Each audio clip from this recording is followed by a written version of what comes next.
Hello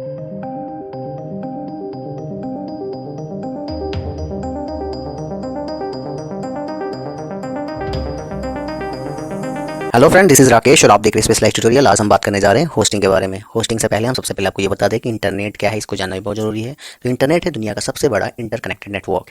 interconnected net का मतलब ये होता है कि एक दूसरे से जुड़ा हुआ। आज की पूरी दुनिया मोबाइल से लेकर कंप्यूटर तक इसी बड़ी नेटवर्क से जुड़े हुए हैं। आपने अगर किसी कंप्यूटर लैब में एक दूसरे से जुड़े हुए कंप्यूटर को देखा हो तो आप उसको भी इंटरनेट का नाम दे सकते हैं।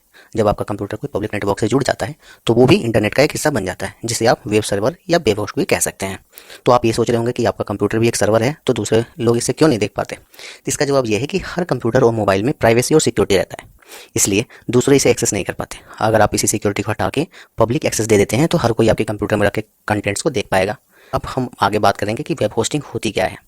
तो मान लीजिए अगर आप कोई वेबसाइट बना रहे हैं या ब्लॉग है या प्रोफेशनल वेबसाइट डिजाइनिंग के बारे में सोच रहे हैं, तो डोमेन नेम लेने के बाद हमें सबसे जरूरी जो होता है वो होता है कि वेब होस्टिंग। मान लीजिए कि आप कोई बिजनेस करते हैं और आपको अपना बिजनेस का जो भी सामान है या माल है उसे रखने के लिए एक दुकान या स्टोर की आवश्यकता होती है। उसी प्रकार हमें अपनी वेबसाइट पे जो भी मटेरियल रखते हैं, जैसे वीडियो, फोटो, टेक्स्ट, आर्टिकल, उन सभी को इंटरनेट पर रखने के लिए हमें एक स्टोरेज की आवश्यकता होती है। अब एक कंप्यूटर को इंटरनेट से जोड़ा जाता है और 24 घंटे ऑन करके रखा जाता है कि जिससे कि आप उन सभी सामग्री को स्टोर करके और कंप्यूटर के माध्यम से उसको देख सकें। अब चूंकि होस्ट कंप्यूटर या वेब होस्ट जिसमें इन सभी चीज़ों को रखा जाता है, इस प्रक्रिया को हम लोग वेब होस्टिंग करते हैं। ठीक, अब मैं इसको डिटेल में ये बताता हूँ कि बेसिकली ये वेब होस्टिंग काम कैसे करती है। तो चूंकि अभी हमने आपको वेब होस्टिंग होती क्या है ये तो आपने समझ लिया, अब ये काम कैसे करती है इसके बारे में आपको मैं थोड़ा डिटेल में बताता हूँ। तो इंटरनेट के इस दुनिया में सबसे बड़ा नेटवर्क जो है, जिसके माध्यम से लाखों करोड़ों कंप्यूटर और मोबाइल डिवाइसेज एक दूसरे से जुड़े हैं। आपने देखा होगा कि हमारे घर में भी जो कंप्यूटर एक दूसरे से कनेक्ट हो जाते हैं, मोबाइल एक दूसरे से कनेक्ट हो जाते हैं, तो वह भी एक छोटा सा इंटरनेट बन जाता है। लेकिन यह प्राइवेट नेटवर्क होता है। लेकिन जब हम किसी कंप्यूटर को पब्लिक नेटवर्क से जोड़ा जाता है तो उसमें जो भी डेटा होता है उसे पब्लिक में कोई भी इस्तेमाल कर सकता है या एक्सेस कर सकता है, तो वह इंटरनेट का एक हिस्सा बन जाता है और इसे आप वेब सर्वर या वेब होस्ट कह सकते हैं। या वेब सर्वर साल के 365 दिन 24 घंटे चूँकि इंटरनेट से जुड़े रहते हैं और यही वेब सर्वर आपको किराए पे आपके कंप्यूटर में स्पेस प्रदान करते हैं। तो आपकी वेबसाइट की जो भी कंटेंट रखते हैं उनको सुरक्षित रखने के लिए और आपकी वेबसाइट पर उस कंटेंट को ऑनलाइन दिखाने के लिए होस्टिंग सर्विस आपकी वेबसाइट से जुड़े सभी फाइलों को एक वेब सर्वर पर स्टोर कर देती है। या वेब सर्वर एक बेसिकली उच्च स्तरीय कंप्यूटर होता है। जैसे जब कोई अपने घर या अपने मोबाइल फ़ोन से आपकी वेबसाइट को एड्रेस को ब्राउज़र में एंटर करता है तो यह वेब सर्वर उसकी रिक्वेस्ट को आपकी वेबसाइट के वेब पेज की कॉपी तक उसे पहुंचा देता है, जिससे आपकी वेबसाइट उस कंप्यूटर पे ओपन हो जाती है। ठीक है, तो अब आप ये सोच रहे हैं कि अपने कंप्यूटर में आपकी वेबसाइट होस्ट कर सकते हैं कि नहीं। तो कर तो सकते हैं, बिल्कुल कर सकते हैं आप अपने घर के कंप्यूटर पे अपनी वेबसाइट को होस्ट। लेकिन जब आपका कंप्यूटर बंद हो जाएगा तो आपकी वेबसाइट भी बंद हो जाएगी। तो इसमें ये होता है कि कोई भी टेक्निकल इशू हो जाए तो आपका पूरा डेटा सारा नष्ट हो जाता है।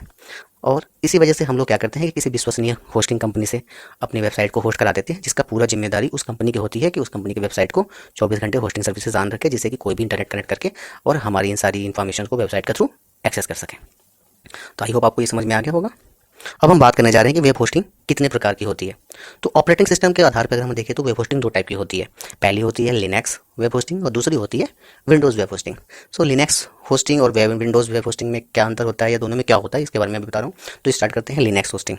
जब आपको वेब होस्टिंग किसी ऐसे वेब सर्वर के कंप्यूटर पर मिलती है जिसमें लाइनेक्स ऑपरेटिंग सिस्टम इंस्टॉल होता है, तो ऐसी बेसिकली लाइनेक्स वेब होस्टिंग कहलाती है, जो कि लाइनेक्स सर्वर पे होती है। क्योंकि लाइनेक्स ऑपरेटिंग सिस्टम एक ओपन सोर्स सॉफ्टवेयर होता है, यानी ये सभी के लिए मुफ्त में होता है, तो इस होस्टिंग सर्विस को देने में कंपनियों को कम लागत आती है, इसलिए ये होस्टिंग सस्ती होती है।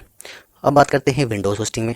तो चूंकि जिन वेब होस्टिंग कंप्यूटर में विंडो ऑपरेटिंग सिस्टम होता है उसे हम विंडो होस्टिंग बोलते हैं, क्योंकि विंडोज़ फ्री नहीं है और इसको होस्टिंग कंपनियों को विंडोज़ को लाइसेंस को खरीदना पड़ता है, इसलिए वो लाइनेक्स होस्टिंग के मुकाबले थोड़ी महंगी होती है और इसी वजह से हमारे ज़्यादातर ब्लॉग और वेबसाइट लिनक्स होस्टिंग पे ही होस्ट किए जाते हैं। ओके, अब हम बात करते हैं कि जो वेब होस्टिंग होती है वो सपोर्ट के हिसाब से कितने प्रकार की होती है।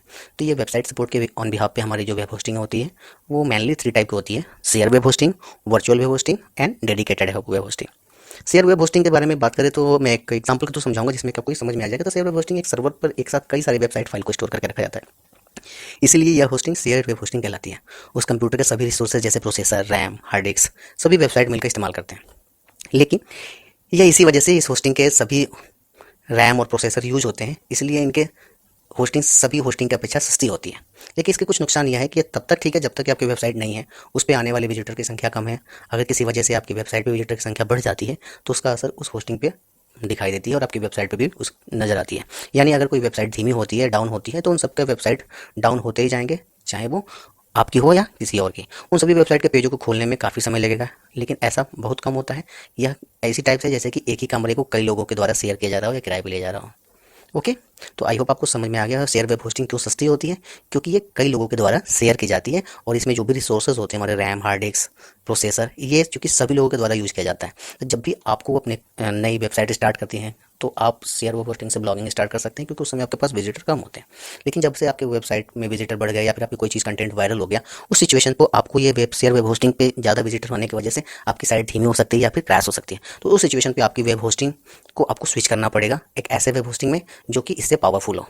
ठीक है, तो उसके लिए आप वर्चुअल प्राइवेट सर्वर, जिसे हम वीपीएस बोलते हैं, या फिर डेडिकेटेड वेब होस्टिंग इस पे ले सकते हैं। तो अब हम बात करते हैं कि वर्चुअल प्राइवेट सर्वर ये क्या है। तो अगर देखा जाए तो virtual private server share web hosting के जैसा ही होता है, लेकिन यहाँ पे एक सर्वर को बहुत सारे वर्चुअल सर्वर में बांट दिया जाता है। जैसा आप अपनी हार्ड डिस्क के पार्टीशन को करते हैं, बिल्कुल उसी तरह जिस प्रकार से पार्टीशन करने के बाद हार्ड डिस्क एक ही रहती है, बट उसकी कई प्रकार के वर्चुअल प्राइवेट सर्वर एक ही सर्वर पे स्टोर हो जाते हैं। तो यह एक ही घर में अलग अलग कमरों जैसा होता है। यह web server share web hosting से ज़्यादा सिक्योर होते हैं और ज़्यादा ट्रैफिक को हैंडल कर सकते हैं। तो कुल मिला के अगर बोला जाए तो अभी उसमें क्या था कि सारी चीज़ें शेयर हो रही थी, इसमें आपका एक अलग पार्टीशन कर दिया था कि भाई इतना आपका पोर्शन है और इसे आप ही यूज़ करोगे। तो जो स्पीड थी, जो रिसोर्सेज थे, वो आपके शेयर के मुकाबले ये हमारा वर्चुअल प्राइवेट सर्वर आपको ज़्यादा कारगर होगा अगर आपकी वेबसाइट पर ट्रैफिकिंग ज़्यादा है तो। ठीक है, अब बात करते हैं dedicated web hosting sir. Dedicated web hosting basically अगर हम कह सकते हैं तो इसमें जितने भी रिसोर्सेज होते हैं केवल एक ही वेबसाइट का इसका इस्तेमाल करती है। यह वेब होस्टिंग बहुत ज़्यादा ट्रैफिक वाली वेबसाइट के लिए अच्छी होती है। जैसे कि अगर आपका कमर्शियल वेबसाइट है या फिर आपका ई कॉमर्स वेबसाइट है, तो इस टाइप की अगर आपकी वेबसाइट है जिसपे कि डेली पे बहुत सारी ट्रैफिकिंग है, तो उसके लिए आप डेडिकेटेड वेब होस्टिंग ले सकते हैं, क्योंकि इससे आपका जो वेबसाइट है वो भी फास्ट चलेगा। चाहे जितने भी आप यूज़र आ रहे हैं वो सारे फास्ट मोड पे वर्क करेंगे। तो इस प्रकार से जो भी आपका एक सर्वर है वो एक डेडिकेटेड रहेगा, जो कि इसकी कीमत लेकिन क्या होती है कि उन दोनों के मुकाबले काफ़ी ज़्यादा होती है, क्योंकि आपको एक पर्सनल स्पेस मिला होता है। तो पर्सनल जब आपको पूरा स्पेस मिलेगा और सारी एमिनिटीज़ मिलेगी तो आपको उसका खर्चा भी ज़्यादा देना होगा। यह वैसे ही हुआ कि आप किसी डोरमेट्री में रह रहे हो, उसके बाद एक छोटे रूम में रह रहे हो और एक आप पूरा बड़ा सा एक स्पेस ले लिए। तो जब आप पूरी स्पेस खरीद लेंगे, सारी एमिनिटीज़ लेंगे, तो जितनी भी चीज़ें आप पहले शेयर करके करते थे, अब आपको कुल आपको खुद ही करना पड़ेगा। तो उसमें आपको जो पैसे होंगे वो पूरे के पूरे आपको खुद ही देने पड़ेंगे। तो इस सिचुएशन में हम तब अपनी वेबसाइट को स्विच करते हैं जब हमारी वेबसाइट पे ट्रैफिकिंग लाखों में आती है। तो इस डेडिकेटेड वेब होस्टिंग में इस समय लगभग अमेजन, फ्लिपकार्ट, ये जितने भी हमारी online commerce e commerce site होती हैं वो सभी हमारे डेडिकेटेड वेब होस्टिंग पे होस्टेड होती हैं। तो ये हमारे 3 वेबसाइट, इसके अलावा भी और वेब होस्टिंग होती हैं जैसे कि cloud web hosting. Cloud web hosting basically आजकल देखा जाए तो ये काफ़ी फेमस वेब होस्टिंग है और इसमें डाउन का जो मात्रा है वो बोलिए नाम मात्रा का होता है, क्योंकि और वेब होस्टिंग में क्या होता है कि अप टाइमिंग थोड़ी बहुत कम भी हो सकती है, बट क्लाउड वेब होस्टिंग में आपकी जो अप टाइमिंग वो 100% रहती है।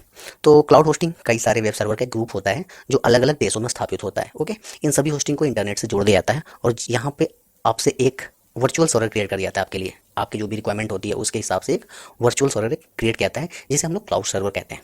और आपका सारा डेटा इंटरनेट पे अपलोड कर दिया जाता है और सभी सर्वर एक दूसरे से लिंक करते हैं, जिससे कि एक दूसरे से सिंक करते रहते हैं। मान लीजिए आपकी वेबसाइट अगर इंडिया में है और कोई यूके में है, तो उसे आपको यूके वाली वेबसाइट को ओपन करना है। तो क्लाउड वेब होस्टिंग के द्वारा क्या होगा कि जो भी नज़दीक का सर्वर रहेगा वो आपका डेटा उस सर्वर में वो लोग पहुंचा देते हैं ऑनलाइन, जिससे कि वेबसाइट की जो स्पीड होती है वो फास्ट हो जाती है। साथ ही क्लाउड होस्टिंग अधिक वेब ट्रैफिक को भी हैंडल कर लेता है। तो कुल मिला के अगर देखा जाए तो क्लाउड वेब होस्टिंग इस समय अगर वेब होस्टिंग आपको लेनी है तो क्लाउड वेब होस्टिंग पे जाइए, क्योंकि क्लाउड वेब होस्टिंग लगभग मान के चलिए वर्ल्ड वाइड अगर आपकी वेबसाइट को लोग विजिट कर रहे हैं तो क्लाउड होस्टिंग आपकी वेबसाइट पे एक अच्छी ट्रैफिकिंग स्पेस और अप टाइमिंग जो सिक्योरिटी होती है उसके लिए द बेस्ट है। अब बात करते हैं एक और वेब होस्टिंग जिसे कि हम बोलते हैं रिसेलर वेब होस्टिंग। तो मान के चलिए आप अपने लिए खुद वेबसाइट ना बना के दूसरे के लिए वेबसाइट बनाने का काम करते हैं, तो आप रिसेलर वेब होस्टिंग को खरीद सकते हैं। यह शेयर वेब होस्टिंग से थोड़ी सी ही अलग होती है, जहाँ पे शेयर वेब होस्टिंग में अगर आप 4 वेबसाइट चला रहे होते हैं तो आपको एक ही कंट्रोल पैनल से सभी वेबसाइट को हैंडल करना होगा। लेकिन रिसेलर होस्टिंग में हर वेबसाइट के लिए अलग अलग कंट्रोल पैनल होता है।